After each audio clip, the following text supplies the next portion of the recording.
Goodness of fit का मतलब हुआ कि हमारा जो रिग्रेशन एस्टिमेट है इसको प्रिडिक्टेड वैल्यू कितना ऑब्जर्व वैल्यू में समा सकता है, मतलब कितना बढ़िया फिट हो सकता है रिग्रेशन लाइन में।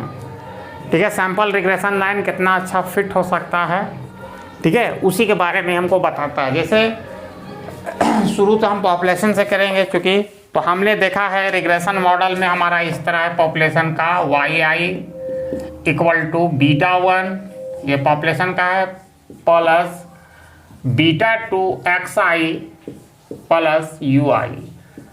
ये क्या है? पॉपुलेशन रिग्रेशन फंक्शन है। ठीक है, ये तो सबको मालूम है। और ये दो कंपोनेंट से बना रहता है। इसको तो डायरेक्टली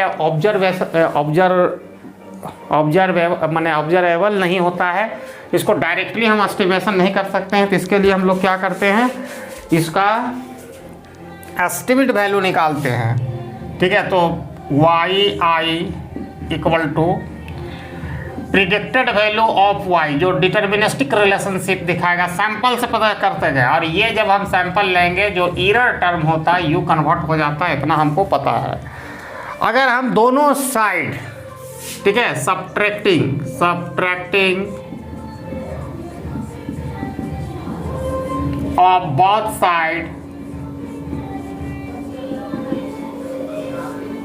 ठीक है, subtracting both side from mean Y, ठीक है, इस इक्वेशन को हम दोनों साइड कर देंगे।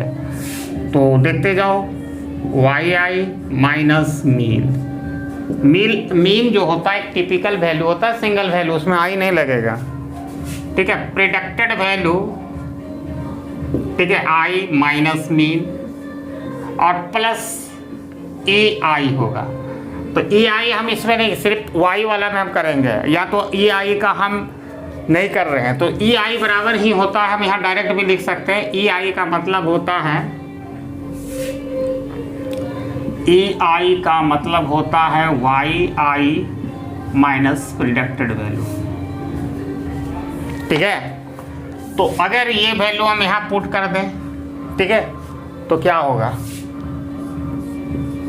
YI minus mean predicted value of I minus mean, और इसका वैल्यू आप सब्स्टिट्यूट कर दो, तो YI माइनस प्रिडिक्टेड Y भी I लगेगा। ठीक है, ठीक है, तो यहाँ पर हमारा इस तरह कुछ हुआ। तो इसमें देखो, इस इक्वेशन में 3 कंपोनेंट है, सॉलिड 3 कंपोनेंट है। मैं तीनों कंपोनेंट को विजुअलाइज कराना जा रहा हूँ। इसका 3 पार्ट्स है, फिर हम डेविएशन में भी देख लेंगे। ये पहला जो है क्या है, it is the differences between the actual value and mean value. ठीक है, ये क्या है, एक्चुअल वैल्यू और मीन वैल्यू का डिफरेंसेस है, जिसको हम लोग कहते हैं टोटल सम ऑफ स्क्वायर। ठीक है, हम यहाँ डायरेक्ट भी ले सकते हैं, या आपको कह सकते हो टोटल वेरिएशन इन Y में कितना परिवर्तन होता है। ठीक है, Y में कितना परिवर्तन होता है वो बता रहा है। ये जो टर्म आप देख रहे हो, ये एक्सप्लेन वेरिएशन माने एक्सप्लेन सम ऑफ स्क्वायर, यानी टोटल वेरिएशन जो Y में होता है, जो एक्सप्लेनेटरी वेरिएबल या इंडिपेंडेंट जो वेरिएबल के द्वारा कितना वेरिएशन करता है, कितना रिस्पॉन्सिबल है एक्सप्लेनेटरी वेरिएबल, उसी को एक्सप्लेन सम ऑफ स्क्वायर कहते हैं। और ये तीसरा वालन देख रहा है, YI minus predicted value of Y, ये बता रहा है, इसको हम लोग कहते हैं RSS रेजिडुअल या अनएक्सप्लेन, रेजिडुअल जो बचा हुआ कहते हैं। ठीक है, रेजिडुअल लेफ्ट ओवर या अनएक्सप्लेन वेरिएशन ऑफ Y। तो वन से टोटल वेरिएशन Y में हुआ। जैसे मान के चलो, एक तो हम सिंगल सा लेते हैं, consumption is the function of income, और एक लीनियर ही इक्वेशन हम ले रहे हैं इस तरह, वो इनकम पर डिपेंड कर रहा है। ठीक है, तो इनकम में परिवर्तन होने से कंजप्शन में क्या परिवर्तन होगा, वो टोटल शो ऑफ कर रहा है यहाँ से। अब यहाँ पर हमको ये भी बात पता है कि ये एरर टर्म में भी डिपेंड करेगा। अगर मान के चलो ये जो बता रहा है, जैसे माने ये जो Y predicted value of Y minus mean, ये बताता है ना कि डिटर्मिनिस्टिक इतना दूर के रिलेशनशिप को ये दर्शा रहा है कि सिर्फ इनकम के कारण, ठीक है, जो इनकम के कारण जो भी चेंजेस लाएगा कंजप्शन में उसको एक्सप्लेन कर रहा है ये। और ये वाला जो टर्म है कर रहा है इनकम के छोड़ के अदर फैक्टर कहो, प्राइस वाइस जो भी कहो, उसकी फैमिली स्ट्रक्चर को, वो उसके कारण जो वाई में वेरिएशन होगा उसी को रेजिडुअल्स या अनएक्सप्लेन वेरिएशन ऑफ वाई जो ई द्वारा डिनोट किया गया है। ठीक है, अब इसी चीज़ को डेविएशन में भी लिख सकते हो। तो कल हम लोगों ने देखा इतना का डेविएशन, हम इसको डेविएशन मतलब स्मॉल में हम लिख देंगे, ये दोनों का डिफरेंसेस है।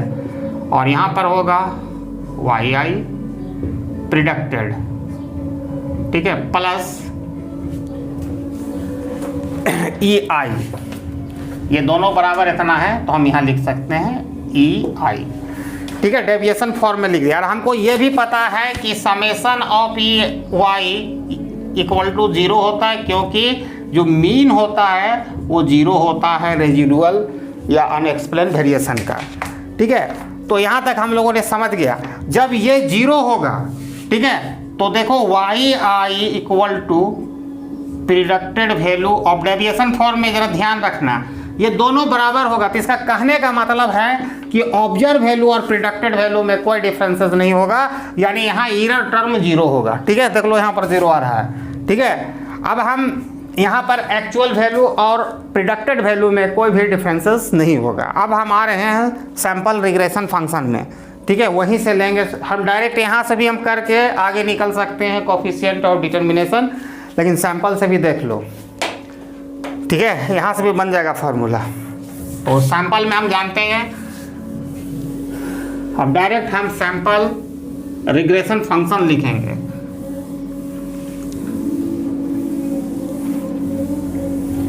देखो ये PRF पॉपुलेशन रिग्रेशन फंक्शन था, अब SRF से देखेंगे, उसके बाद आपको सारा चीज हो जाएगा।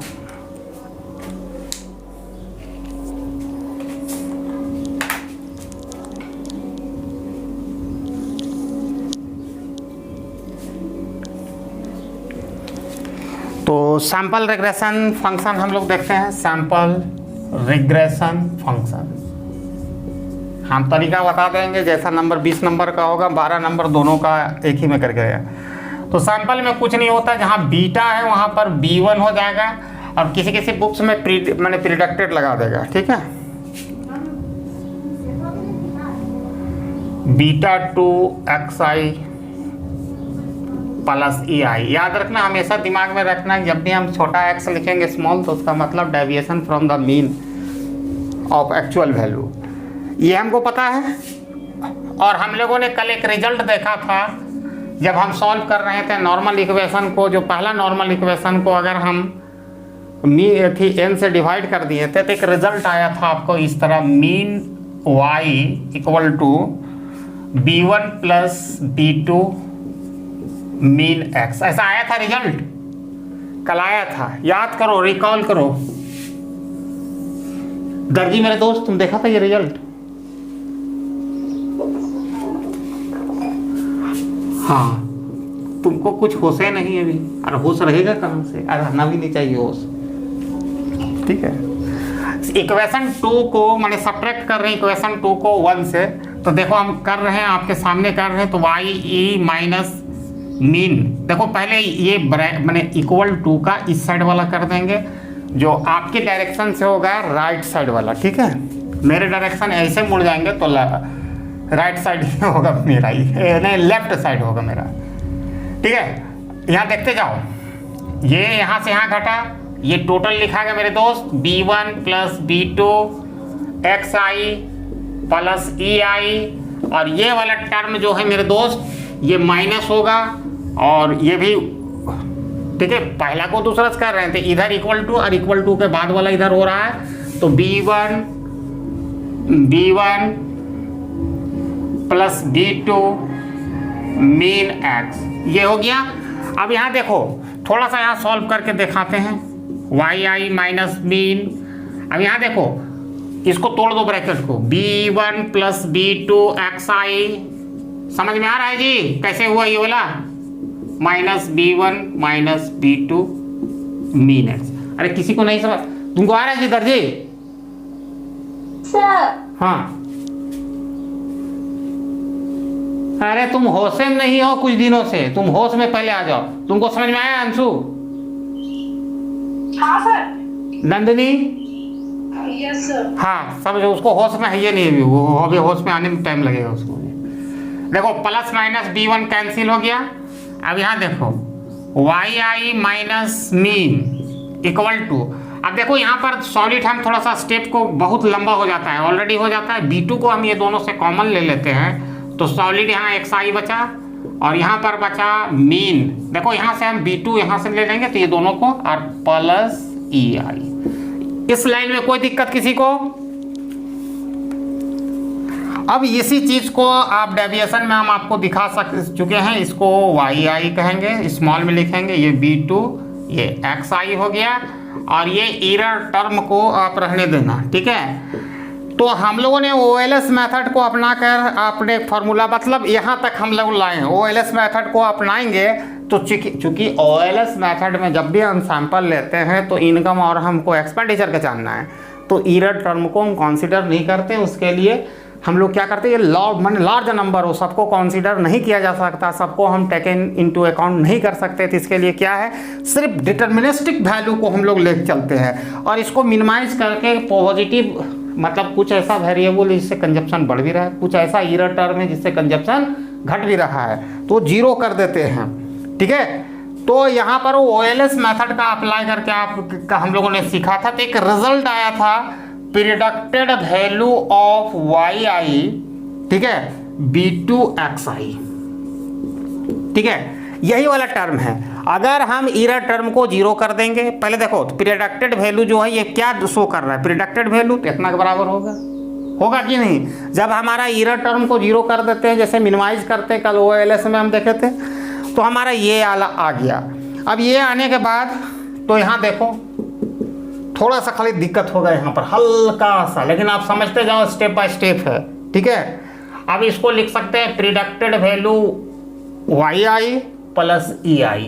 अब यहाँ देखो हम कैसे लिखें वो तरीका बता देते हैं। दो तरीका से लिख सकते हैं। ये वाला एज इट इज रहा, इतना बराबर अब क्या हो गया, ये हो गया, देखो प्रिडिक्टेड वैल्यू वाई और वो एज इट इज रहा, ठीक है। अब इसी चीज को तुम दूसरा तरीका से भी लिख सकते हैं, इसको दूसरा तरीका से भी लिख सकते हैं, वाई आई, इसी चीज को एक ही नाम है, जैसे एक लड़की को दो नाम होता है उसी तरह इसका भी नाम है।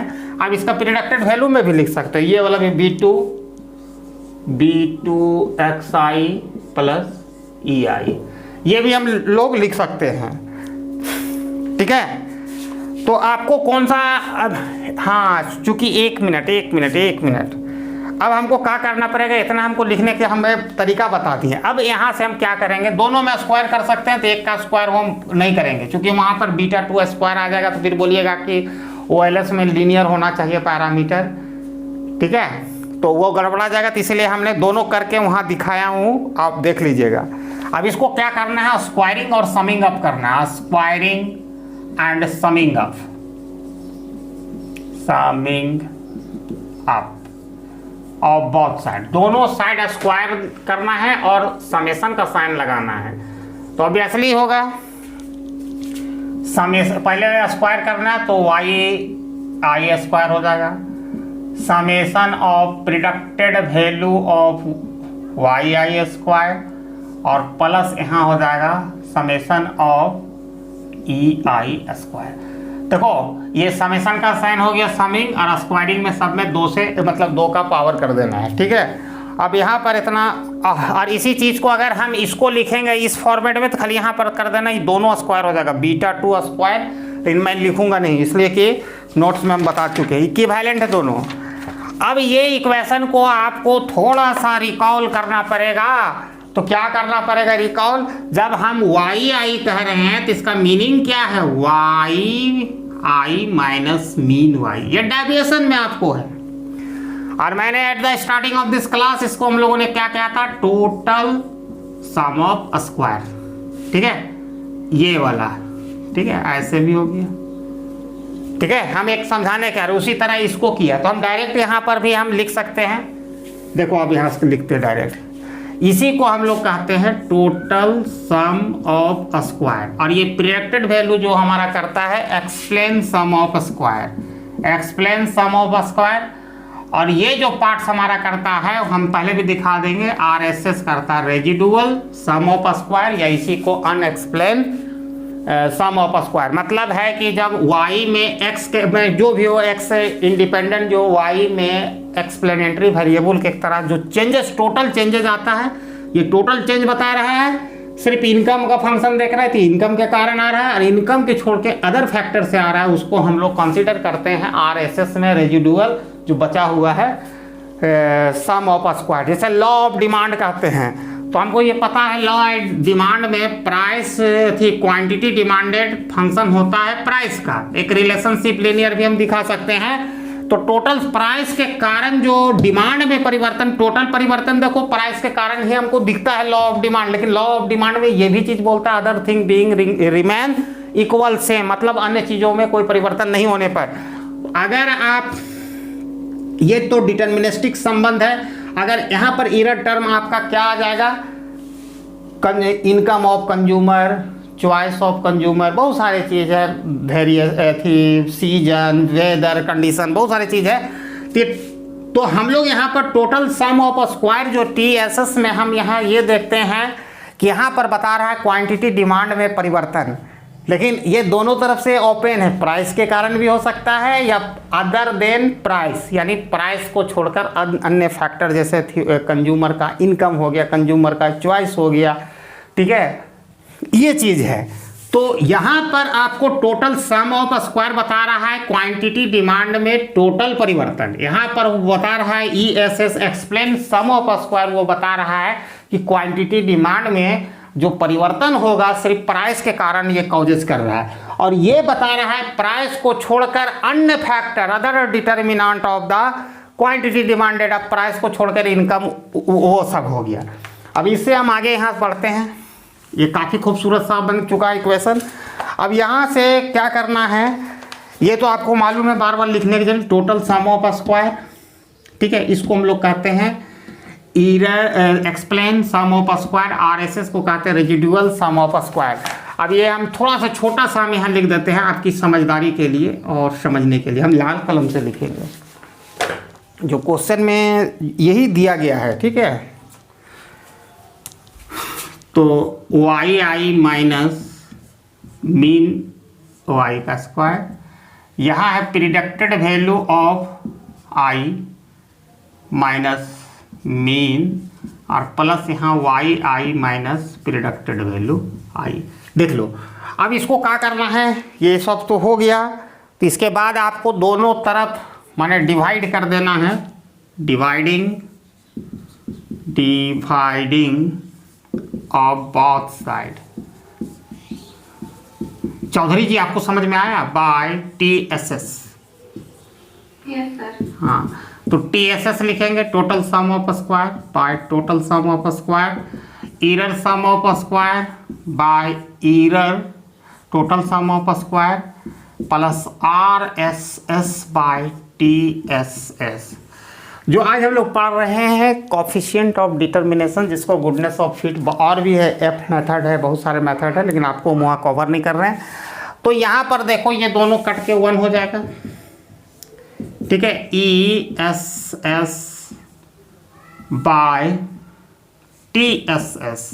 अब फिर एक नया फिगर आ गया। अब यहाँ पर बोलिएगा कि भैया आप इसको डिवाइड किए तो दोनों बताइए क्या। ये टोटल, जो टोटल वेरिएशन होगा Y में, क्वांटिटी डिमांडेड में जो परिवर्तन होगा उसको 1 माना गया, 100% परिवर्तन हुआ, ठीक है। ये जो बता रहा है, ठीक है, it is the ratio of explain sum of square to total sum of square. यही जो बता रहा है 1 प्लस R स्क्वायर है, यही R स्क्वायर है। R स्क्वायर किसको कहेंगे, कोफिशिएंट ऑफ डिटर्मिनेशन, यही R स्क्वायर है। और ये बता रहा है कोफिशिएंट ऑफ नॉन डिटर्मिनेशन, यानी प्राइस को छोड़कर अन्य फैक्टर के कारण जो बता रहा है वो है। तो इसको हम अभी इतना ही ला के छोड़ दे रहे हैं, ठीक है, TSS। तो R स्क्वायर बराबर हम लोग सीख चुके हैं, R स्क्वायर का बराबर होता है explain sum of square by total sum of square. अब इसका फार्मूला हम डिराइव करेंगे, ठीक है। यहाँ तक कोई दिक्कत। R स्क्वायर जो कोफिशिएंट ऑफ डिटर्मिनेशन क्या हो गया, कोफिशिएंट ऑफ डिटर्मिनेशन बहुत साफ सुथरा चीज हो गया। ये क्या बता रहा है? बता रहा है it is the ratio of explain sum of square to total sum of square. ये एक्सप्लेन कर रहा है कि क्वांटिटी डिमांडेड या किसी भी इंडिपेंडेंट वेरिएबल में जो परिवर्तन हुआ है उसका कितना परसेंट कॉज करता है एक्सप्लेनेटरी या इंडिपेंडेंट वेरिएबल, यही बता रहा है।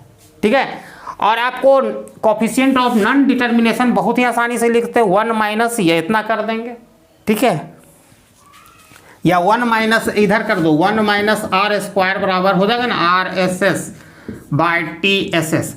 तो इसका मतलब आर स्क्वायर, तो इसका मतलब हो गया कोफिशिएंट ऑफ नॉन डिटर्मिनेशन। यानी यहाँ कहने का मतलब है कि इंडिपेंडेंट वेरिएबल को छोड़कर जो डिपेंडेंट वेरिएबल में जो परिवर्तन हो रहा है उसको एक्सप्लेन कर रहा है अदर फैक्टर, जैसे हम प्राइस इनकम हो गया ये सब। फिर भी मैंने समझा दिया, यहाँ तक किसी को कोई दिक्कत हो तो बोलो।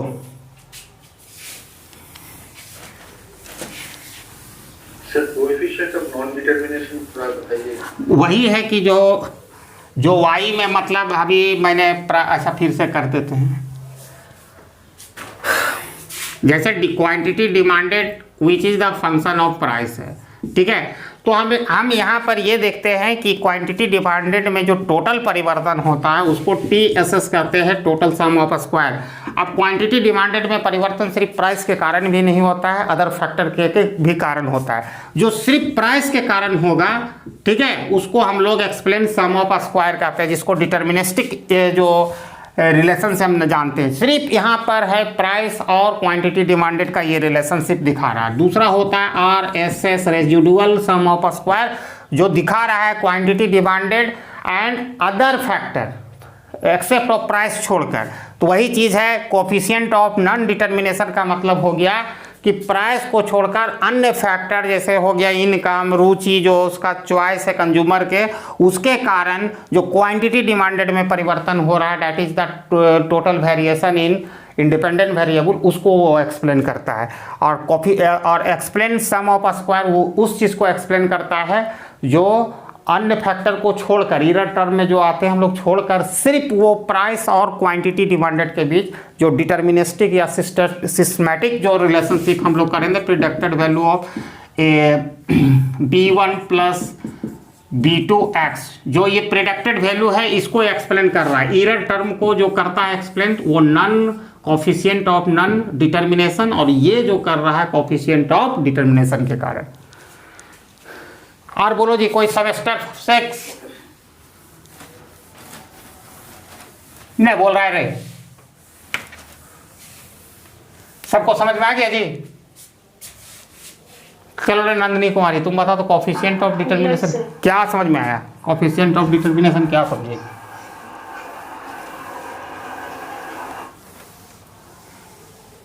तो भी की बुझले बोलता नहीं है रे, कुछ नहीं समझ में आया।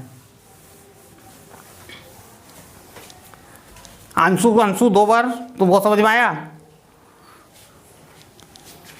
अब फार्मूला लिखते हैं, छोड़ो तुम्हारे चलते मेरा क्लास खराब हो जाएगा आगे वाला। फार्मूला इतना अच्छा समझा रहे हैं भैया, वो किताब में नहीं मिलेगा, किताब से एकदम रिलेट कर दे रहे माइक्रो इकोनॉमिक्स से, तुम देख लो कोई किताब पढ़ लो, फिर भी नहीं समझ में आ रहा है। वाह, तो क्या तो थोड़ा दिमाग में नहीं कल पढ़ते हो इकोनॉमिक्स, छोड़ दो, हिस्ट्री पढ़ो। 1 प्लस अभी तक हम लोगों ने अभी हम कंप्यूट करने जा रहे हैं फार्मूला R स्क्वायर का, जैसे हम लोग ऑलरेडी कर भी चुके थे, लेकिन यहाँ पर हम अभी बता रहे हैं। तो हम लोगों ने अभी तक, हाँ बोलो सर, जो RSS है वो अमाउंट ऑफ एरर है, तो उसका कभी न्यूमेरिकल वैल्यू आता है? कैसे नहीं आएगा? उसको भी हम लोग देखो बताते हैं, फिर देखो सैंपल से मिनिमाइज कर देते हैं उसको, ठीक है, आता है उसका भी। जैसे आपको अभी क्लियर हो जाएगा, आप कुछ देर रुको ना, थोड़ा सा सब्र कर ले, वो घड़ी जरूर आएगा तुमको समझाने के लिए, ठीक है, थोड़ा सब्र कर। देखो अभी आएगा कैसे न्यूमेरिकल वैल्यू आ रहा है, वही चीज बताएगा अभी।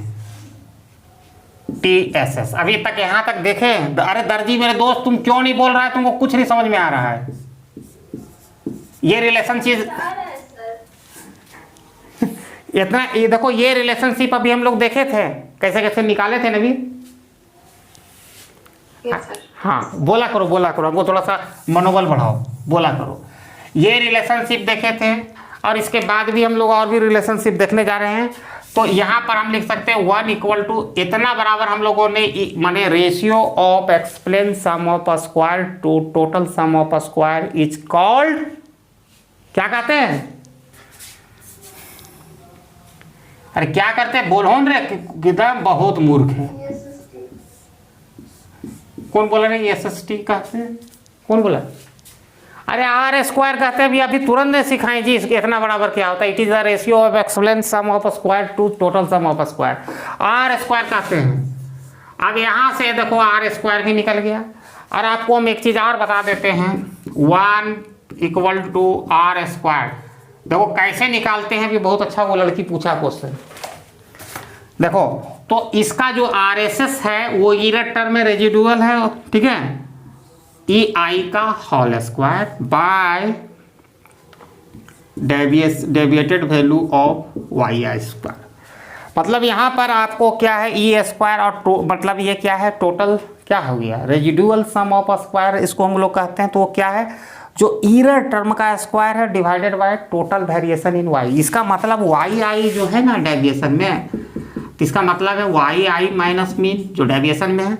अभी देखो यहाँ पर आर स्क्वायर का कोई भी वैल्यू आराम से निकाल देगा। तो आर स्क्वायर हम जब लिखेंगे आर स्क्वायर इक्वल टू ये 1 रहेगा इधर और ये वाला टर्म इधर चल जाएगा। देखो आर स्क्वायर अपने जगह पर है, इसको हम इधर लान दिए, ठीक है, summation of EI square by summation of YE square.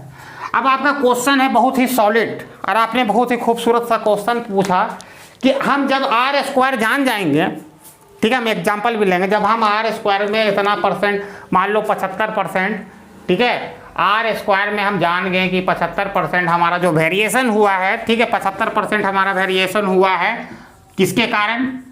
R square के कारण, यानी कोफिशिएंट ऑफ डिटर्मिनेशन। जब हम माने कोफिशिएंट ऑफ नॉन डिटर्मिनेशन आराम से निकाल सकते हैं। R square 1 minus R square, total variation 1 minus R square. तो 1 में अगर हम माने वही 100% हो गया माइनस 75%, तो हम इरर वाला भी तो निकाल रहे हैं 25%। पहले हम सिस्टमेटिकली निकालेंगे, उसके बाद इरर वाला हम निकाल लेंगे। अब इसको हम और भी एक्सप्लेन कर सकते हैं। आर स्क्वायर जो कहता है ना परसेंटेज ऑफ, ये हमेशा आर स्क्वायर जो coefficient of determination goodness of fit, R square हमेशा परसेंटेज व्यक्त किया जाता है। अब suppose that R square equal to 75% आ गया 0.75, ये डेसिमल में लिखे हैं, इसको अगर हम परसेंटेज में कन्वर्ट कर दें तो 100 से मल्टीप्लाई कर देंगे तो 75। मतलब यहाँ पर बता रहा है कि जो सिस्टमेटिक या डिटर्मिनिस्टिक जो रिलेशनशिप है आपका कंजप्शन फंक्शन या प्राइस या क्वांटिटी डिमांडेड एंड प्राइस के बीच, 70% जो क्वांटिटी डिमांडेड में जो चेंज हो रहा है वो causes by the independent variable that is the price, and remaining 25% is a unexplained है। तो वही 25% E स्क्वायर का वैल्यू होगा जिसको रेजिडुअल कह रहे हैं। आप समझा? तो 1 minus R square equal to 25%।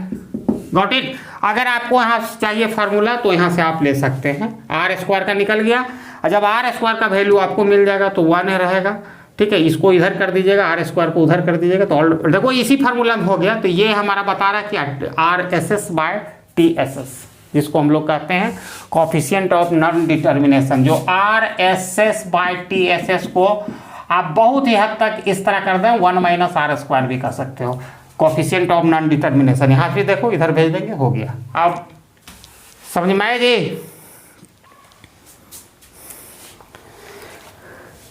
समझ में आया? अब जो कोरिलेशन पढ़ते, हाँ ठीक है, कोरिलेशन सुनो।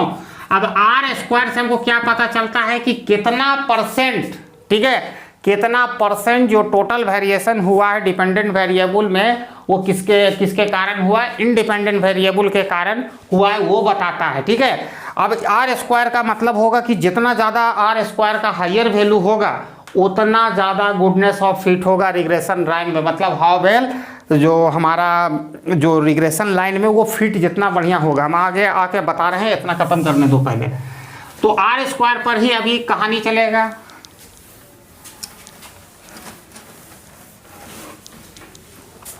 अब आर स्क्वायर बराबर आपको समझ में आ गया, तो आर स्क्वायर ही बताएगा सारा कहानी। अगर आर स्क्वायर जीरो हो गया, कोफिशिएंट ऑफ डिटर्मिनेशन, अगर कोफिशिएंट ऑफ डिटर्मिनेशन एक्सप्लेन करता है कि टोटल वेरिएशन जो वाई में हो रहा है वो कितना माने रिस्पॉन्सिबल है इंडिपेंडेंट वेरिएबल, तो उसके लिए जीरो अगर हो गया कोफिशिएंट ऑफ वेरिएशन, माने जो क्वांटिटी डिमांडेड में जो परिवर्तन हुआ तो प्राइस का उसका कोई रोल नहीं था, अदर फैक्टर का रोल था। अगर ये जीरो हो गया तो जीरो का मतलब हो गया no proportion of variation in dependent variable is a causes by explain by independent variable. R का वैल्यू अगर आर स्क्वायर यानी कोफिशिएंट ऑफ डिटर्मिनेशन जीरो है, तो जैसे हम अभी मैंने क्वांटिटी डिमांडेड और प्राइस लिए, तो प्राइस के कारण क्वांटिटी डिमांडेड में 0% कोई परिवर्तन नहीं, price is the independent of quantity demanded, इसका मतलब होगा, ऐसे होता नहीं है, ठीक है।